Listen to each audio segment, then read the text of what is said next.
Good afternoon, everyone, and thank you for taking some time to join us today. And as we would like to give you some deeper understanding of what remote learning will look like for the Prep to Year 7 students at the Melton campus.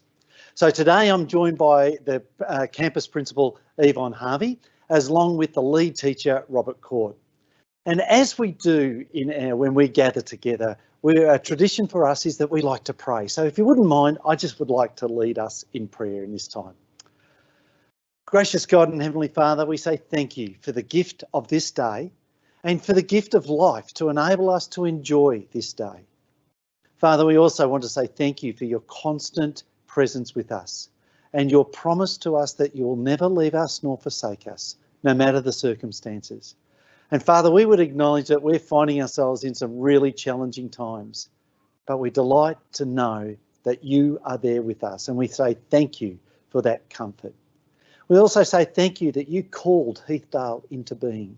You have continued to sustain and enable Heathdale to be the community it is today, and you will lead us into the future. And that is why we rest on you and in you. So we say thank you for that, Father. And this we pray in Jesus' name. Amen. Thanks for letting me pray. But before Yvonne and Robert come and speak to you, I'd like to just take a few moments to make some introductory comments. Over the break, I found myself wondering, I wonder how the Heathdale community members are travelling at the moment. And as I was reflecting on that question, I found myself giving thanks to God for this fantastic, vibrant community. And I do say this with a sense of gratefulness, as I love being part of this community. But I also want to thank you, the families of our community, for the privilege and honour it is to be able to partner together, especially during this challenging time. And to the members of our community who are on the front line and our essential workers during this pandemic, the staff and I would like to say to you, thank you. Thank you for what you do, and thank you for keeping us safe during this time. See, we find ourselves in a place where we all hoped we would not be.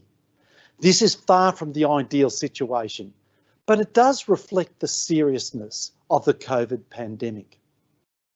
And when the state government announced stage 3 restrictions last week, and the subsequent decisions for schools to move to remote learning for Prep to Year 10 students, I know that announcement brought some additional challenges for us, but also they were necessary actions.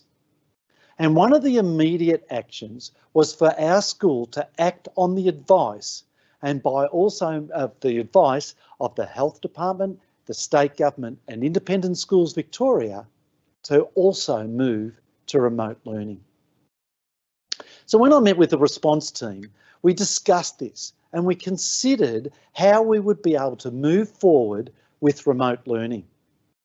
And a consideration that was at the front of mind for us was that we actually have a really diverse community. And we knew therefore, because we are such a diverse community, a one-size-fits-all approach just cannot be adopted. See, what works for one student may not work for another. And what works for one family may not work for another. And what works for one group of teachers may not work for another group.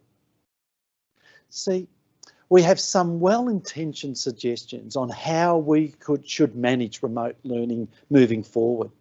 And, this includes suggestions such as that we create all-day online classes, a bit like Zoom classes, for want of a better term, in which we've considered. And although on the surface, this is a concept that could work well for some students and maybe for some subjects or even for some year levels, it does not necessarily work for all students all the time, and nor does it guarantee deep, rich and effective learning. See, the response team and I, as we discussed them, we focused on what will best support students' learning through our excellent learning programs.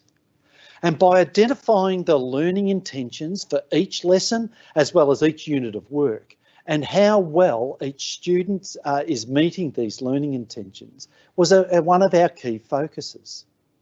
And focusing on learning intentions doesn't matter if this is happening in the classroom on campus or in an online environment. See, our commitment to families is to see each student being able to demonstrate at least 1 year's learning or growth of learning each and every year. And we do this through our carefully constructed curriculum, which is underpinned by a Christian worldview and alongside clearly identified learning intentions. One of the other things is that we also want your feedback and we value your feedback. So I want to say thank you to all the families who have already completed and returned the survey that we sent out earlier this week. I was talking to Sarah, who's coordinating this for me today, and she said there's been nearly 400 families that have responded. So thanks so much for doing that, those families. But if you're one of the families that haven't responded yet, it's not too late. Please take the time to complete that survey to give us and let us enable to hear some feedback about what remote learning was like for you and your family last time round. See, because your feedback to us, it is important and valued by us. But I need to also say that we recognise that there will be some pieces of feedback that we could possibly use immediately. But there will also be some for others that we need to build some longer term strategies around, as well as some other forms of feedback that really may not be beneficial to our community at this time. But we need your feedback to be able to determine which way we want to move forward, because your feedback helps us make good and informed decisions. The well-being of our students and staff continues to be our utmost of our priority. And if your child or you and your family or your child need the pastoral care support of our student pastoral care team, please reach out to them, because I know that they are waiting there to journey with you and your child during this time. So don't hesitate to reach out to them. And please continue to reach out to us if you need financial assistance as well. That financial assistance may be because you've lost a job or it's impacting the business in which you work in. Again, we want to stand with you. So please reach out to us if you need that support. I must admit, on the Werribee campus this week, it was lovely to see the kinder kids and the year 11 and 12 students back on deck, and how much fun that was to have them with us. But what I also know about the Melton team is that they're really looking forward to connecting with their students who have been placed in their care through remote learning. They're really looking forward to the opportunity to connect with your son and your daughters. And so that's where it brings me today to now introduce Yvonne and ask her to come and speak to you more about some details around what the remote learning will look like on the Melton campus. So I'm going to hand it over to Yvonne and Robert now, but I'll come back and join you during the question and answer time. So thanks so much. Thanks, Yvonne. Thank you, Ross.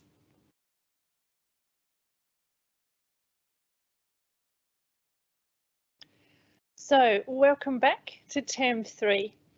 And Term 3 is not as we'd hoped. Being back into remote learning for our students, however, we are very well prepared from our learnings last time. And we do know that it is difficult for everyone, but we really want to reassure you as parents and students that we have made some changes based on your feedback, and we are ready to start on Monday. I'm going to spend some time telling you about the changes, and then we will have a question and answer time so that everybody feels comfortable for next week on Monday. So what have we learnt from last time and what has changed? Well, first of all, I'm going to start with the Essential Worker program. If you are an essential worker, you should have now completed an online survey through the link sent to you on Tuesday. if you are an essential worker, you will be able to send your child or your children to school. But one of the differences this time is that children on site will be supervised by our teachers, who will supervise the remote learning program on the campus. The program has also been extended to include college identified students. These are students whose mid-year reports have reflected significant challenges. The homeroom teacher, in conjunction with the learning enhancement team, will be in contact with you to ascertain how to proactively work as a team during this remote learning period. We also received feedback about the amount of work, particularly for those families who are juggling working from home and learning from home. And as I've said many times, I'm one of those parents. And we have amended this, and this time students will not receive any formal homework for after school hours, because after all work's at home at the moment. And as per last time, your child's attendance will be recorded once a day. And if your child is unwell, please follow our usual process of emailing absent at Heathdale. We are so excited again about the use of Canvas this term. Last term with remote learning, our learning platform Canvas was in its infancy for Preps to 4. We had a lot of work to do to get this up to the stage where it could be used in the appropriate capacity. Over the course of term 2, we adapted and we changed this for students and parents based on your feedback, and this time we are able to build upon our capacity in this space. What Canvas does is it assists in supporting the learning environment, which contains blended learning opportunities. Now, we're not a school that relies on a device for every child, and we also know that requiring this for all children and all families during the whole school day increases the pressure in the house. And we also want to make sure children have good breaks from screen time where possible. Now, many children will need resources from the school. Your teacher and level team leader will be in touch with you if they have not been already, so you can access these materials from the college. And I know that the preps are already onto that, and they had a drive-by drop-off today. We have also increased our resourcing. For example, some parents were asking for more books and they wanted online access to the PM books, and we've organised that for you. We have got a really dedicated staff who you all know personally, and the challenge of remote learning means that they want to do it well. And sometimes that means me saying, okay, you have to stop work now, you've worked so hard. And this time we've created teams of teachers to support the learning at home and any questions that you may have, so we can get to you quicker. Through a dedicated year level email, parents can email anything that you are concerned about or questions about the work. For example, if you're a prep parent and you have a phonics question, you would email prepquestions@Heathdale and one of the prep teachers will get back to you. If you're a year 1 parent, you would email year 1 questions@Heathdale and so on, all the way up to year 6. Now, you might not get a response specifically from your homeroom teacher, but the most important thing is that you get a response about the learning so that we can all continue.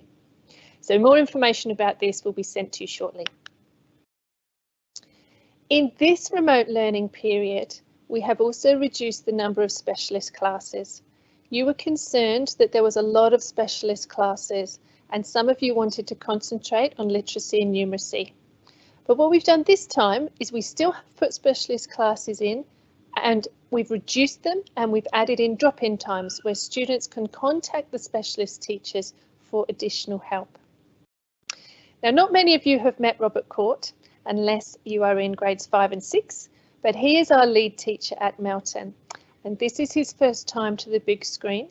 So in a moment, I'm going to pass over to him and he is going to talk to you about what the structure of each day for the children will look like. I gave him the difficult bit. This will be split into 2 sections. We'll look at the prep to 2s and we'll look at the 3 to 6s. The year 7s, remember, will once again being looked after by Mrs. Colborne, and you will follow the secondary Heathdale curriculum. That's a little bit different, and specific details about this will be sent from Mrs. Colborne or you can contact her directly. So come on over, Robert, over to you.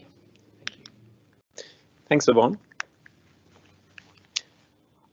As Mrs. Harvey has already mentioned, we continually seek to improve our practices for the most effective learning that our students can gain. And there's been some adjustments to how the school day will be structured this time around. Firstly, the primary classes will operate on a simplified schedule. So the school day during remote learning will have 5 sessions. The day will start with devotions and then be followed by 3 learning sessions and then end with their homeroom. Whenever possible, our goal is to have your child begin and end their day with their homeroom teacher. So your child will connect with their homeroom teacher during 3 out of these 5 sessions. Devotions, session 1 and homeroom will be the ones that are consistently conducted by your child's homeroom teacher. Devotions begins at 8:45 and runs until 9 and is generally a time for the homeroom teacher to conduct a short devotion, mark the roll and make announcements about the coming day. At the end of the day, homeroom will start at 2:50 and finish at 3:10. This 20-minute block will be an opportunity for homeroom teachers to touch base with students about their day, answer any concerns and also provide a less formal opportunity for students to interact, something that the students really wanted during remote learning the first time around. Between devotions and homeroom, the students have their 3 learning sessions. So session 1 will run from 9 o'clock until 10:30. And as mentioned, this session will generally be run by your child's homeroom teacher. After session 1, the students will have a 30-minute recess from 10:30 to 11. Session 2 will follow this and will run from 11 until 12. And in sessions 2 and 3, your child will sometimes be assisted by another teacher from within that year level team. And this may include teachers from the same year level at Werribee or a specialist teacher.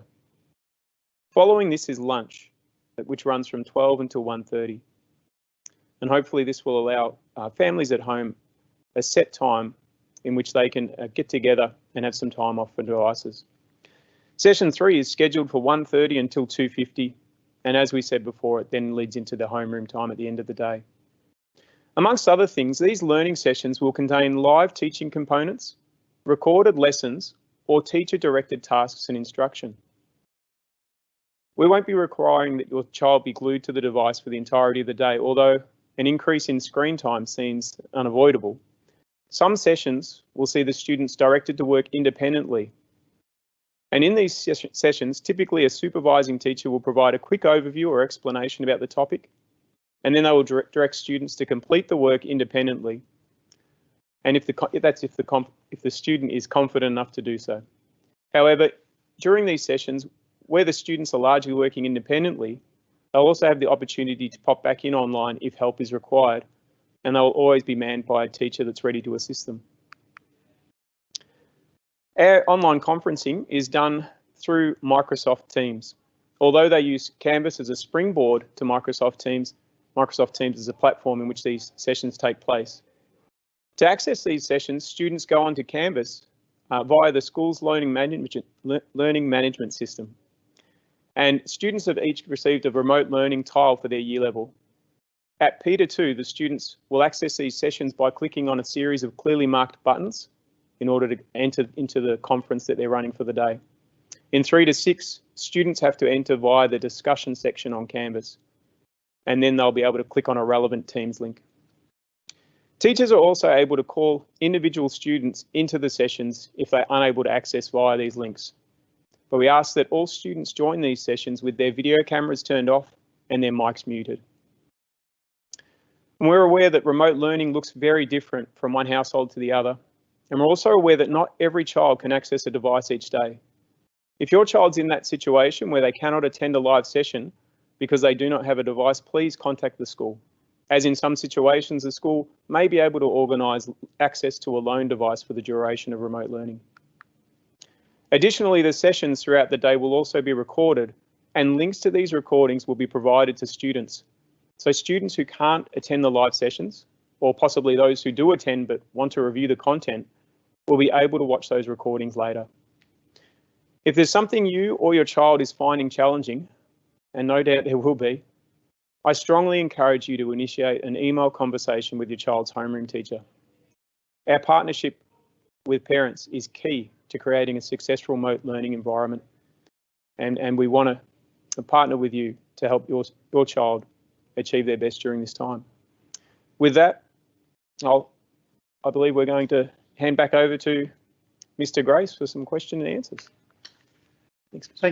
Thanks, Robert. And one of the best things about live performances and live streaming is, and when you do it in a live comment, you'll just notice that maybe some of that background noise, our Year 12s decided to go to their common room as the end of their school day is happening. So that was part of the noise in the background. But I just also want to say, here's an opportunity that we're going to give you if you've got any particular questions. And my apologies, I should have said right at the start, if you jump on the Teams, you would have noticed the chat part there. If you type in a question in the chat area, I've got a team who is working behind the scenes, gathering those up, and they're presenting them to me. And then both Yvonne and Robert, as well as myself, will have that opportunity to answer any of the questions. So if you've got a question, jump on the chat and put it through right now. Oh, first one's come through, so which is great. So question one, and I think I'm going to either hand this one over to you, Yvonne or Robert, but will there be Minecraft again for the Year 7s? So. Funny you should ask that, because my son asked me the exact same question this morning. Please, can we do Minecraft again? It was super successful, wasn't it? And it is definitely one of the things that we would like to do again this term. So we've got some organisational things to do, so stay tuned. Terrific. And, you know, the good thing about that is with our first time around, there were some things that worked really well. So we want to hold on to those things. And you've heard today that we've also spoken about some things that we want to get better and do better. And that's what we'll do from there. So question 2 says, are there going to be on campus lessons for those who struggle online with learning? So I'm not sure, Robert or Yvonne, who'd like to answer that one? Oh, that's a good question. We've actually had a number of staff members have been asked to identify students who did struggle with online learning the first time around. And so we're in the process of compiling those lists and then contacting those families to offer the option to those students to come and work online. They'll still be working through the remote learning curriculum as students who are working remotely will do, but they will have the assistance of some teachers who are offering assistance while they're online. Thanks, Rob. And look, I think that's one of the things of where we talked about our improvement. We recognise, and this is why you would have seen in the letter that's gone home to you, that we've actually created a third category of students, of which Robert's spoken about, that staff have identified. This is a group of students who need some extra support in their learning. But one of the best part about that, and again, if I take you back to that mindset I said before, that it's not one size fits all model, is we've actually identified that extra support could be on campus, or there will be actually a way that we'll give you that extra support that is online, and whether it be in the form of a conference, whether it be even in some forms of some guidance from you as a family, that's the way in which we're going to support you as we enable each of our students to continue to experience learning success. We're having a look now at question 3. So are teachers going to provide social interactions for the kids, such as some online programs? So Yvonne, maybe if you could speak into that one initially, or maybe Robert, maybe you could do a tag team. We can do it together, why not? So remember, we're going to have devotions first thing, and the first hour and a half will be conducted by the homeroom teacher. So there'll be plenty of opportunity for the children to interact then. And again, at the end of the day at 10 to 3, there'll be lots of opportunity to interact as well. That's true. The end of the day session, I think, will lend itself more naturally to that less formal and more social opportunity for the students when they touch base with their homeroom teacher at the end of the day. But as Ross said, one size really doesn't fit all. And so how the individual teachers decide to conduct that socialising with their students to give them the opportunity to touch base with their peers, it will differ from classroom to classroom. Take my 5-6 class, for instance. We have one student who joined us last term and is locked down in India. And small conferences with him and a few of our students from the classroom, if we conducted them at the start of the day, it would be about 4 a.m. for him. So it really has to have that flexibility, not only for those unique cases, but also because students start at the school at different times, students have different needs, and so we really want to be able to respond to the needs of the students in any given situation. Terrific, thanks. And so for that poor student who's got it at 4 o'clock in the morning, so does that mean otherwise you'd need to stay until 8 p.m. at night, maybe? Well, see, that's that flexible approach. No, I won't be putting that on you. Next question was this. Are there buses that will run to the campuses in the Essential Workers program if we need them? Fantastic question. I probably need to say is watch this space, because what we're trying to do is that's another dimension of trying to support families.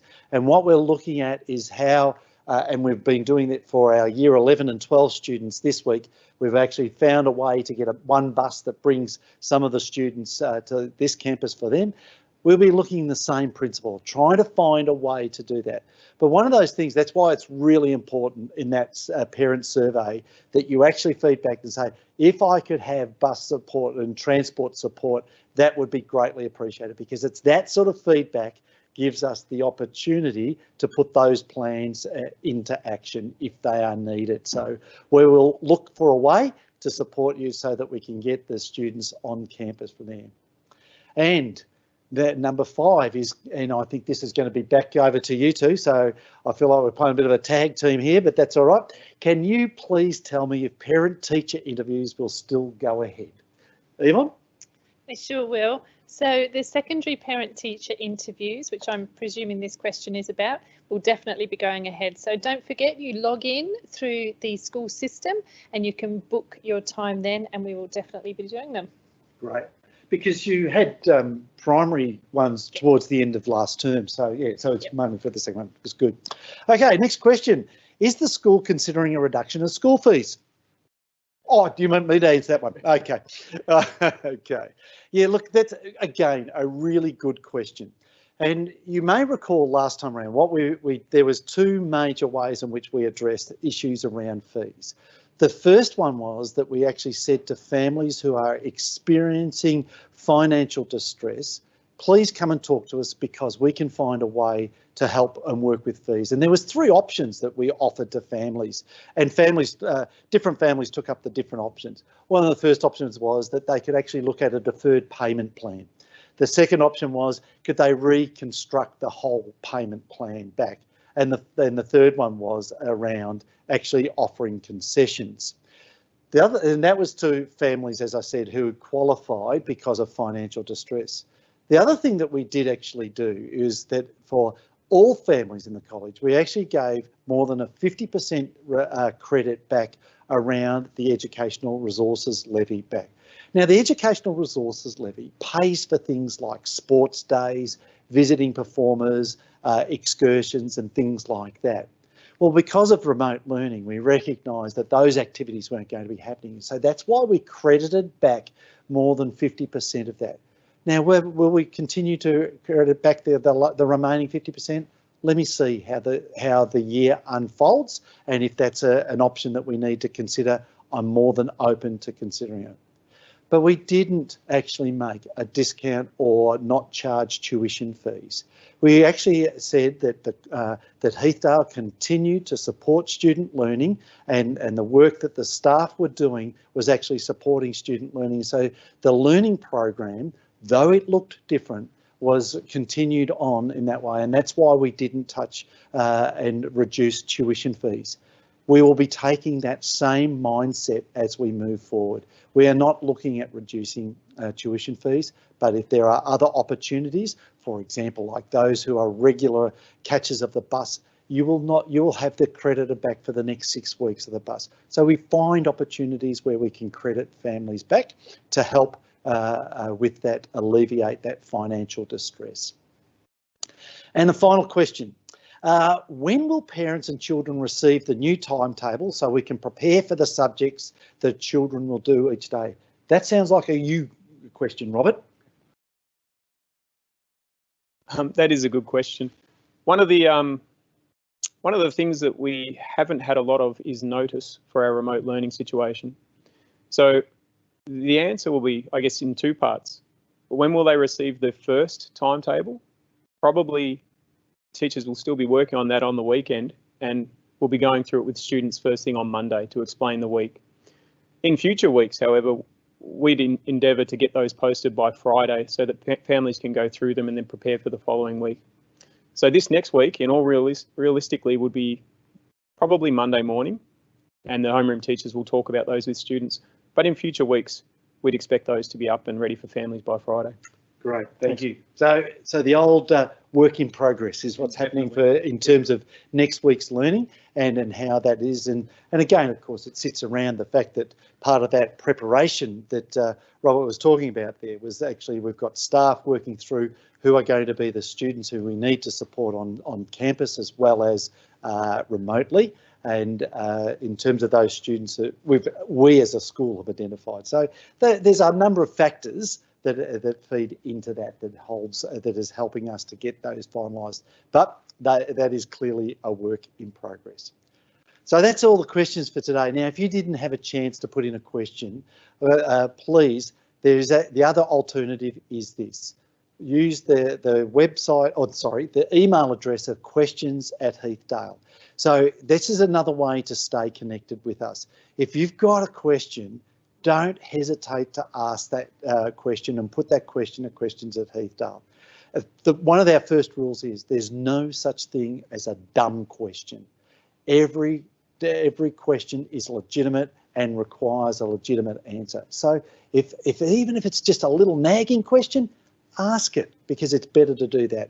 But do it via questions@Heathdale, because I've got a team who are working behind the scenes. They gather that up and then they will look at where the question is, and then they will direct it to the best person to answer that, and then you should receive a response. So please don't think this is the only time to ask a question. Keep asking questions, and especially through questions@Heathdale. So as we draw together this to conclusion now, I just want to say again, thanks for joining for us.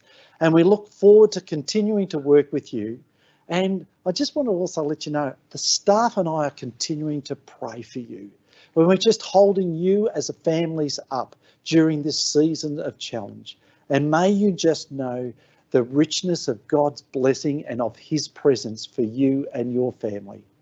So until we have the opportunity to see each other face to face, all I need to say, and I want to encourage you, is stay safe, stay well, and we look forward to seeing you and your child thrive in their learning throughout this time ahead. So thanks, folks, for joining us. Good evening. Have a good time with your families.